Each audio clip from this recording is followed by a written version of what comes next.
ഇപ്പോൾ കേന്ദ്രമന്ത്രി ശ്രീ അൽഫോൺസ് കണ്ണന്താനം ടെലിഫോൺ ലൈനിൽ ചേരുന്നു. ശ്രീ കണ്ണന്താനം, ബി.ജെ.പി. സ്ഥാനാർത്ഥി പട്ടിക അതിന്റെ ഒരു പ്രഖ്യാപനം ഇന്ന് പ്രതീക്ഷിക്കുന്നുണ്ടോ? ഇന്ന് വരുമെന്നാണ് ഞാൻ കേൾക്കുന്നത്. ഇന്ന് വൈകുന്നേരമായിട്ട് മീറ്റിംഗ് വെച്ചിട്ടുണ്ടെന്നാണ് ഞാൻ അറിയുന്നത്. ഇത്തവണത്തെ ഒരു സ്ഥാനാർത്ഥി നിർണയത്തിന്റെ ഒരു പൊതു മാനദണ്ഡം സ്വാഭാവികമായും വിജയസാധ്യത തന്നെയാകും. എങ്കിലും പാർട്ടി പൊതുവായി പരിഗണിക്കുന്നത് എന്തൊക്കെ ഘടകങ്ങൾ മുൻനിർത്തിയാകും സ്ഥാനാർത്ഥികളെ? അല്ല, അതെനിക്കറിഞ്ഞില്ല. കാരണം എന്നെ സംബന്ധിച്ചിടത്തോളം എനിക്കിനി 3.5 വർഷം കൊണ്ട് എനിക്കിനി രാജ്യസഭയിലുണ്ട്. ഞാൻ രാജസ്ഥാനിൽ നിന്നുള്ള MP ആണ്. അതുകൊണ്ട് എനിക്ക് മത്സരിക്കേണ്ട ആവശ്യമില്ല. ഞാൻ മത്സരിക്കുന്നില്ല. അതുകൊണ്ട് എന്നെ പരിഗണിക്കരുത് എന്ന് ഞാൻ പാർട്ടി പ്രധാനമന്ത്രിയോടും പാർട്ടി അധ്യക്ഷനോടും എല്ലാവരോടും ഞാൻ അറിയിച്ചിട്ടുണ്ടായിരുന്നു. പക്ഷെ അവരോടോ പറഞ്ഞത് ഞാൻ കേരളത്തിൽ നിന്നുള്ള മന്ത്രിയായതുകൊണ്ട് ഞാൻ പാർട്ടിയുടെ ഒരു കാര്യകർത്ത ആയതുകൊണ്ട് മത്സരിക്കേണ്ടി വരും. പാർട്ടി ഇപ്പൊ ഞാൻ പറഞ്ഞു പാർട്ടി എന്ത് പറഞ്ഞാൽ ഞാൻ അനുസരിക്കാൻ തയ്യാറാണ്. അതുകൊണ്ടാണല്ലോ ഞാൻ പാർട്ടിയിലുള്ളത്, അംഗമായിരിക്കുന്നത്. അപ്പോൾ എനിക്ക് താല്പര്യമില്ലെങ്കിൽ പാർട്ടി പറയുന്നത് എന്ത് വേണമെങ്കിലും ചെയ്യും.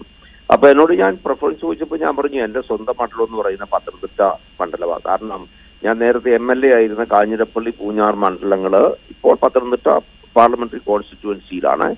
ഞാൻ അവിടുത്തുകാരനാണ്. എന്റെ ഭാര്യ അവിടുത്തുകാരത്തെയാണ്. ഞാൻ കോട്ടയം ജില്ലയുടെ കളക്ടറായിരുന്നു. അപ്പൊ എല്ലാം കൊണ്ട് ഞാൻ അവിടുത്തെ ലോക്കൽ സ്ഥാനാർത്ഥിയാണ്.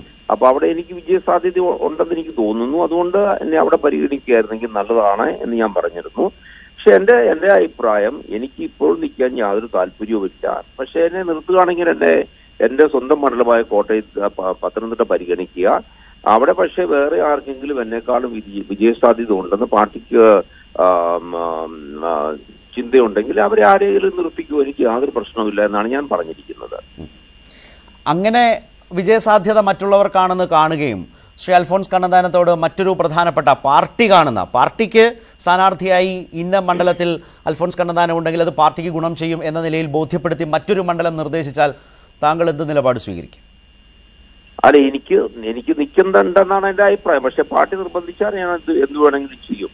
അപ്പൊ അങ്ങനെയാണെങ്കിൽ എന്നോട് പ്രിഫറൻസ് ചോദിച്ചപ്പോൾ പറഞ്ഞു ഓക്കെ, ഞാൻ കോട്ടയം കളക്ടറായിരുന്നു, ഞാൻ കോട്ടയംകാരനാണ്, എനിക്ക് കോട്ടയം കിട്ടിയാൽ കുഴപ്പമില്ല. പക്ഷെ കോട്ടയത്ത് PC തോമസ് ആണ്. അല്ല, അതാ പറഞ്ഞ എന്നോട് ചോദിച്ചപ്പോൾ ഞാൻ പറഞ്ഞതാണ്. എനിക്ക് ഇപ്പൊ എന്റെ പ്രിഫറൻസ് പറയാമല്ലോ. എനിക്ക് പത്തനംതിട്ട തരാൻ പറ്റിയില്ലെങ്കിൽ കോട്ടയമോ, കാരണം ഞാൻ കോട്ടയം കളക്ടറായിരുന്നു, അവിടെ സാക്ഷരതാ പ്രവർത്തനമൊക്കെ ചെയ്ത ആളാണ്. അല്ലെ പിന്നെ തൃശ്ശൂർ ആണെങ്കിൽ എനിക്ക് ഒരു നല്ല കണക്ഷൻസ് ഉണ്ട്.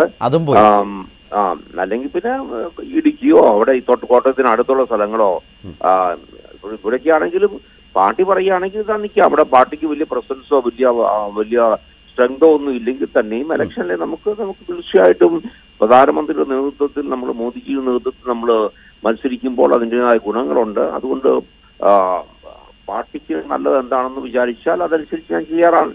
തീർച്ചയായും അത് താങ്കൾ പറഞ്ഞോളേ, ഒരു രാഷ്ട്രീയ ഉത്തരവാദിത്തമാണ്. ജയപരാജയങ്ങൾക്കപ്പുറം ചില മണ്ഡലങ്ങൾ രാഷ്ട്രീയ ഉത്തരവാദിത്തം ഏറ്റെടുത്ത് മത്സരിക്കേണ്ടി വരും. ആ പരിഗണനയിൽ താങ്കൾക്ക് എറണാകുളം ഉൾപ്പെടുന്നില്ലേ? കൊല്ലത്ത് താങ്കളുടെ പേര് ഇങ്ങനെ പറഞ്ഞു കേൾക്കുന്നുണ്ട്. അല്ല, കൊല്ലം എന്ന് പറഞ്ഞാൽ എനിക്ക് അതിലും നല്ല കൊല്ലം കിട്ടുന്നതിലും എനിക്കൊന്ന് മലപ്പുറം കിട്ടുന്നതാണ് എനിക്ക് എനിക്ക് കൊല്ലത്ത് യാതൊരു കണക്ഷൻസും ഇല്ല. എനിക്കതൊന്നും അവിടെ ഒരൊറ്റ മനുഷ്യരെ പോലും അറിയത്തില്ല. പക്ഷെ പാർട്ടി തീരുമാനം എടുക്കുകയാണെങ്കിൽ നമ്മൾ എവിടെ വേണമെങ്കിലും മത്സരിക്കുക, അല്ലാതെ പോകും. അരെ ഞാൻ എവിടെ വേണമെങ്കിലും പോകും. പാർട്ടി പറഞ്ഞാൽ എവിടെ വേണമെങ്കിലും പോകും. ഈ പത്തനംതിട്ടയുടെ കാര്യത്തിൽ എന്താകണം ഒരു വിജയഘടകം എന്ന് പറയുന്നത്? ഈ ശബരിമല സമരം നയിച്ചു എന്നതാണോ പത്തനംതിട്ടയുടെ ഒരു വിജയഘടകമായി വിലയിരുത്തപ്പെടാനാവുന്ന ഒരു സ്ഥാനാർത്ഥിത്വത്തിന്റെ വിജയഘടകം? അത് മാത്രമാണോ ശ്രീ അൽഫോൺസ് കണ്ണന്താനം?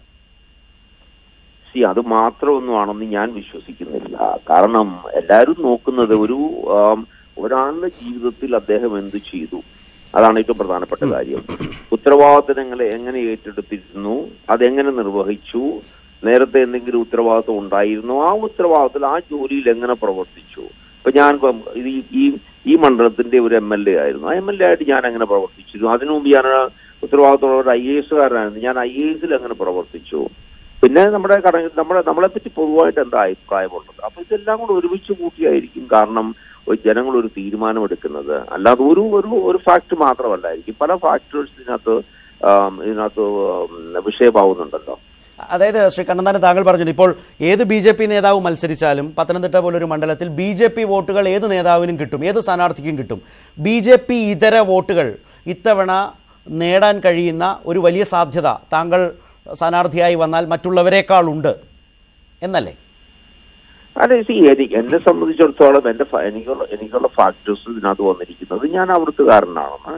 പിന്നെ നമ്മൾ ഈ ജാതി മതവും ഒന്നും പറയുന്നത് ശരിയല്ലെങ്കിൽ തന്നെ ഞാനൊരു കത്തോലിക്കനാണ്. അപ്പോൾ കാഞ്ഞിരപ്പള്ളി പൂഞ്ഞാർ മണ്ഡലങ്ങള് നല്ല എണ്ണം കത്തോലിക്കരുണ്ട്. ബാക്കി എല്ലാ മതക്കാരും എനിക്ക് വേണ്ടി വോട്ട് ചെയ്യും. കാരണം ഞാനവിടെ പ്രവർത്തിച്ച് ഞാനവിടെ കാണിച്ചതാണല്ലോ.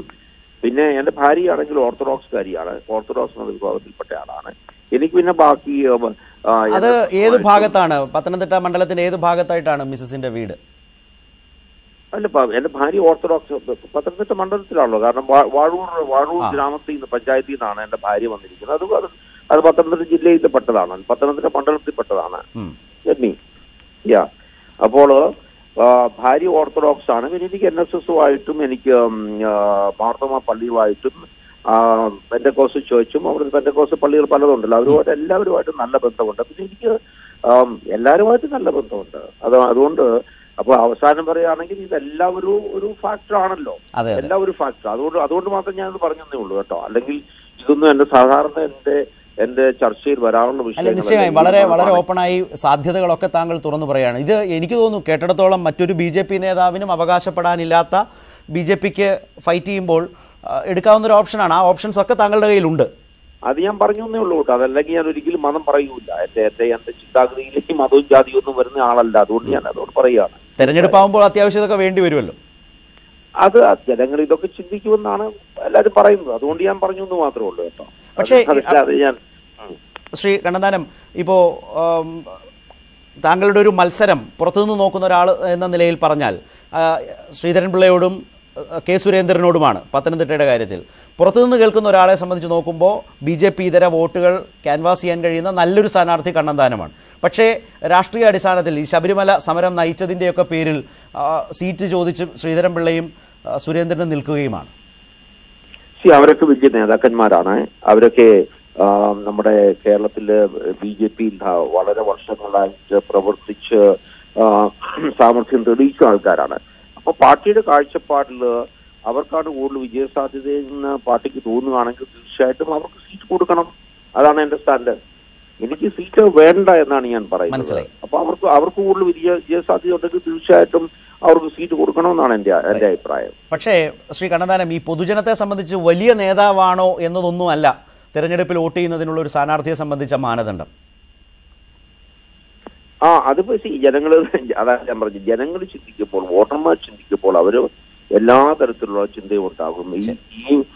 ഇദ്ദേഹം ജീവിതത്തിൽ എന്ത് ചെയ്തു, ഇതുവരെ ജനങ്ങൾക്ക് വേണ്ടി എന്ത് ചെയ്തു, പാവപ്പെട്ടവരുടെ കൂടെ നിന്നിട്ടുണ്ടോ, പാവപ്പെട്ടവരുടെ ശബ്ദമായിട്ടുണ്ടോ, അവരെ സഹായിച്ചിട്ടുണ്ടോ, ഈ വിഷയങ്ങളൊക്കെയാണ് എന്റെ കാഴ്ചപ്പാട് പ്രധാനമായിട്ടും ഒരു ഇലക്ഷന് ഒരു വോട്ടറെ സംബന്ധിച്ചിടത്തോളം പ്രധാന വിഷയങ്ങൾ. അതിന്റെയൊക്കെ അടിസ്ഥാനത്തിൽ വോട്ടർമാർ തീരുമാനം എടുക്കുമായിരിക്കും എന്നാണ് എന്റെ തോന്നല്. തീർച്ചയായും ഏതായാലും താങ്കളുടെ വളരെ പ്രധാനപ്പെട്ട ഈ നിലപാടിനെ താങ്കളുടെ പാർട്ടി പിന്തുണയ്ക്കട്ടെ. പത്തനംതിട്ടയിലേക്ക് മത്സരരംഗത്തേക്ക് പാർട്ടി താങ്കളെ ശുപാർശ ചെയ്യട്ടെ എന്ന് ആശംസിക്കുന്നു. ശ്രീ കണ്ണന്താനം. കേന്ദ്രമന്ത്രി അൽഫോൺസ് കണ്ണന്താനമാണ് സംസാരിച്ചത്. മത്സരിക്കുകയാണെങ്കിൽ പത്തനംതിട്ടയിൽ തന്നെയാണ് എന്ന നിലയിൽ അനുകൂല ഘടകങ്ങൾ വിശദീകരിച്ചുകൊണ്ടാണ് മന്ത്രി ഇപ്പോൾ സംസാരിച്ചത്. ആ നിലയിൽ അത് പ്രധാനമന്ത്രിയെയും BJP ദേശീയ അധ്യക്ഷനെയും അറിയിച്ചു കഴിഞ്ഞിട്ടുണ്ട്. അതല്ല ഏതെങ്കിലും മണ്ഡലത്തിലേക്ക് പാർട്ടി നിശ്ചയിച്ചാൽ അതും ഏറ്റെടുക്കാൻ നിർബന്ധിതനാകും. അത് ആ നിലയിൽ ഏറ്റെടുക്കും, ജയപരാജയങ്ങൾ നോക്കിയല്ലാതെ രാഷ്ട്രീയ ഉത്തരവാദിത്വം എന്ന നിലയിൽ. കൊല്ലത്ത് പരിഗണിക്കുന്നതിനേക്കാൾ നല്ലത് മലപ്പുറത്തേക്ക് അയക്കുന്നതാവും നല്ലതെന്നും അദ്ദേഹം സൂചിപ്പിക്കുകയുണ്ടായി.